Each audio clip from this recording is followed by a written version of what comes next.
بسم الله الرحمن الرحيم. Mozahar Hussain, city of Rampurhat, West Bengal, India. Do you have any trick for memorizing from different verses of the Quran or books of the same thing? A similar question asked by Brother Fahim from Kashmir, from Pakistan. Do you have a photographic memory? What is the reason behind your phenomenal memory? And again, the answer is the same what I gave earlier, that first is Allah's help, second is struggling and striving, and third is technique.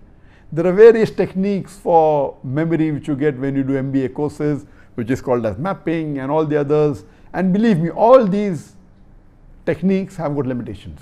The best is the help of Allah.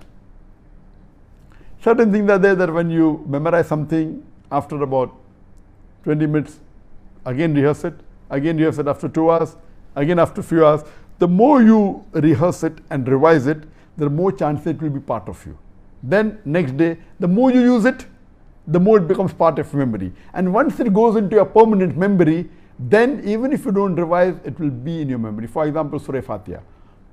Almost all the Muslims know Surah Fatiha. Even you get up from your sleep and they ask you to recite, you can recite, because that has gone in the permanent memory. So the more you revise, the more you practice, it becomes part of memory. I don't consider myself that I've got photogenic memory. What I do is I strive. I have to keep on revising. I know that if this lecture has about 100, 150 quotations from Quran and Hadith, if I don't revise, maybe I may say 90%. If I revise, I may be able to say 99%. So before every lecture, I try and revise as much as possible so that it is closer to the accuracy. So more you strive, the more you struggle, the more you have faith in Allah subhanahu wa ta'ala, inshallah you'll be more successful.